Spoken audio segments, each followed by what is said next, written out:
प्रश्न वर्ग था और भाई भाजपा की किस तरह से आगामी जो है तैयारी हो रही है?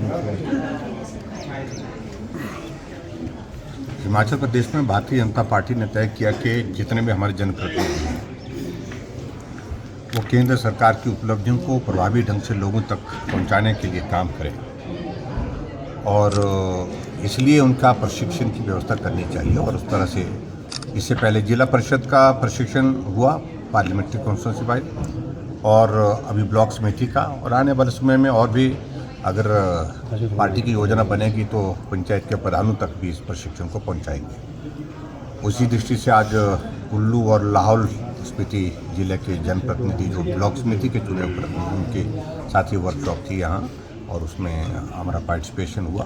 और क्योंकि जनप्रतिनिधि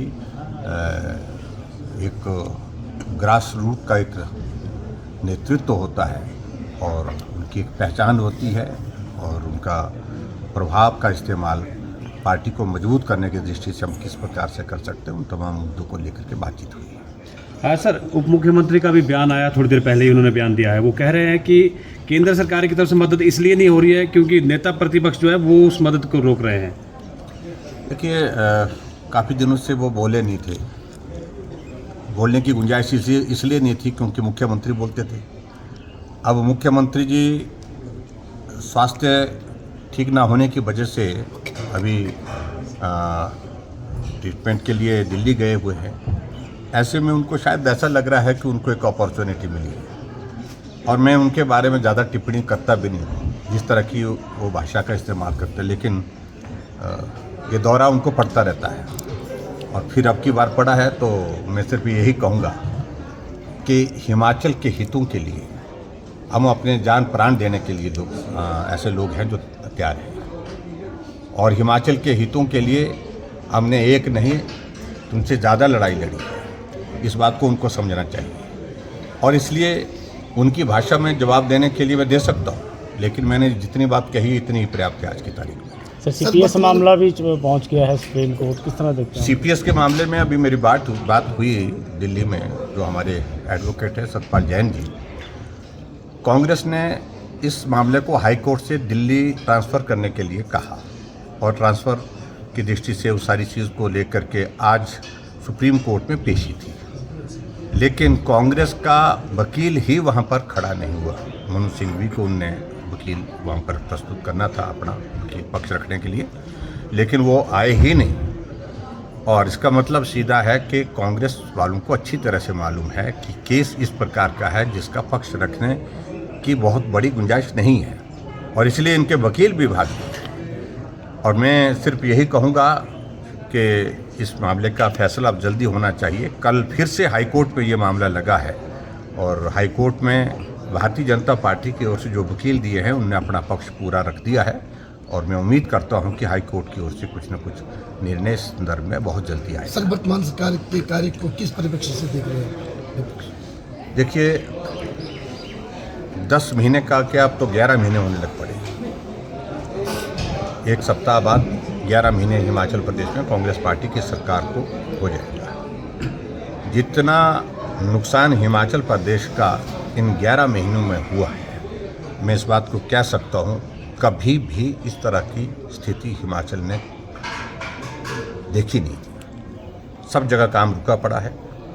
काम रोकना, काम बंद करना, यही इसी भाव के साथ वो काम कर रहे हैं और 1000 से ज़्यादा संस्थान बंद करना, बदले की भावना के साथ काम करना, ये इसका विधानसभा क्षेत्र है, ये उसका विधानसभा क्षेत्र है, यहाँ पैसा नहीं देना।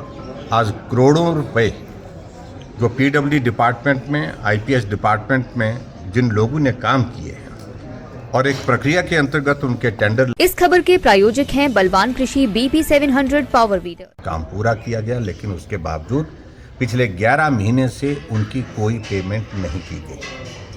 हिमाचल प्रदेश में 10,000 से ज़्यादा कर्मचारी जो आउटसोर्स में लगे थे उनको नौकरी से निकाल दिया। कोविड के दौरान लगे हुए कर्मचारी जिन्होंने अपनी ज़िंदगी को संकट में डाल करके दूसरे की ज़िंदगी को बचाने के लिए काम किया, उनको पिछले 7-8 महीने से सैलरी भी नहीं दी और सैलरी ना देने के साथ साथ में अब 30 सितंबर से उनकी सेवाएं समाप्त कर दी। 2000 तो वही है।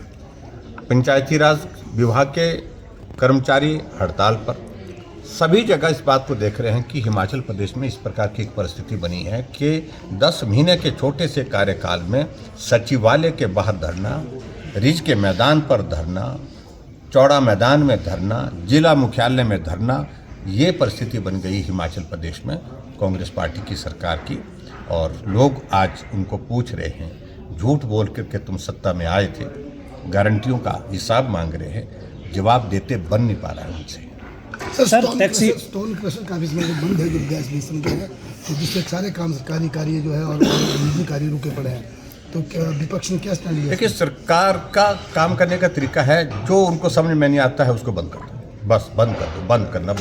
जैसे मैंने कहा कि 1000 से ज़्यादा संस्थान बंद करना, क्रशर बंद किए, और हमने उनको कहा कि क्रशर वो बंद करो जिसके कारण सही मायने में नुकसान हुआ है। सभी क्रशर की वजह से नुकसान तो नहीं हुआ है। और दूसरी बात, क्रशर बंद कर दिया आपने, लेकिन सड़कों का काम, पुलों का काम, निजी घरों का मकान, एक त्रासदी हिमाचल प्रदेश ने जो झेली है, उस त्रासदी के दौरान लोगों के, हजारों लोगों के घर चले गए हैं। रेत नहीं मिल रहा है, बजरा नहीं मिल रहा है, मिल रहा तो वो 10 गुना ज़्यादा कीमत पर मिल रहा है। ये सारी चीज़ों को उनका कोई लेना देना नहीं, उनको तो एक ही जुनून चढ़ा है, बंद कर दो। और बंद करके जो प्रदेश का काम उन्होंने जिस प्रकार से बंद कर दिया है, चारों तरफ जो है हाहाकार मचा है, कोई भी डेवलपमेंट का काम आज की तारीख में हो नहीं पा रहा है। सर, पिछले कल एक नोटिफिकेशन सरकार ने जारी किया है जिसमें टैक्सी ऑपरेटर का पैसेंजर टैक्स बढ़ाया है। किस तरह से देखते हैं कि बाहरी राज्यों के लिए तो उन्होंने कंजम्पशन कर लिया है, लेकिन यहाँ के जो ऑपरेटर है प्रदेश के, उनको जो है उसमें बढ़ाया गया है? तो निश्चित रूप से उनको इस बात को मानना पड़ेगा। हिमाचल प्रदेश में, हिमाचल एक पर्यटन राज्य है और अंतर्राष्ट्रीय स्तर पर हिमाचल की एक टूरिस्ट डेस्टिनेशन के नाते एक अलग पहचान है। और यही एक इंडस्ट्री रह गई थी जो हिमाचल प्रदेश में रोज़गार देती है और रोज़गार के साथ साथ में आय का जरिया भी है प्रदेश सरकार का। और पिछले दिनों से, जब से सरकार कांग्रेस की बनी है, इस टूरिज़्म इंडस्ट्री का तो सत्यानाश कर दिया। और पहले जो बाहर से आने वाली जो गाड़ियाँ थी, बसें या टैक्सी थी, तो उन पर टैक्स लगाया, उसको कम कर दिया। अब किया कम जब हम लोगों ने उस पर मांग की, तो स्वाभाविक रूप से टूरिस्ट दूसरी स्टेट में जा रहा है। जब जम्मू कश्मीर में देखिए, उत्तराखंड में देखिए, भरा पड़ा है, पर हिमाचल प्रदेश में हमारे होटल खाली पड़े हुए हैं, हमारी पूरी इंडस्ट्री खाली पड़ी है। बड़ी संकट के दौर में से, एक तो बारिश के कारण जो नुकसान हुआ, उसके कारण तो हम 3-4 महीने के नुकसान में ऐसे ही पहले से हैं, और ऊपर से ये सारी चीज़ें करने से और ज़्यादा नुकसान हुआ। और जब हिमाचल की टैक्सीज का जो टैक्सीज और बढ़ाने से और ज़्यादा नुकसान होगा, ये उचित नहीं है। सभी स्टेट जो है टूरिज़्म को प्रमोट करने के लिए रिलैक्सेशन दे रहे हैं, और हिमाचल प्रदेश सरकार उसी इंडस्ट्री को तबाह करने पर तुली है टैक्सीज लगा। लोकसभा चुनाव बिल्कुल नजदीक है। अब हिमाचल के किसान भाइयों के लिए बलवान लाया है शक्तिशाली 7 HP पावर वाला अत्याधुनिक यूरोवी इंजन में तैयार BP 700 पावर वीडर, जो करे 250 रुपए प्रति बीघा से भी कम खर्चे में गेहूं, जौ, मक्का व अन्य फसलों, सब्जियों, बगीचों एवं सभी प्रकार की मिट्टी व उबड़-खाबड़ जमीन पर निराई और गुड़ाई का काम। कम ईंधन की खपत, लो मेंटेनेंस व 15 से भी अधिक अटैचमेंट वाले इस बलवान पावर वीडर को पाए अब आसान किस्तों में, और साथ ही उठाए सरकारी सब्सिडी का लाभ। आज से मंडी के साथ ही कुल्लू जिले में भी सभी किसान भाइयों के लिए सेम डे डिलीवरी का वादा। अभी ऑर्डर करने पर पाएं 1 साल की वारंटी, 2 लीटर गियर ऑयल की बोतल, 1 लीटर इंजन ऑयल की बोतल व होम डिलीवरी बिल्कुल फ्री। घर बैठे मशीन मंगवाने के लिए अभी कॉल करें 0141672775।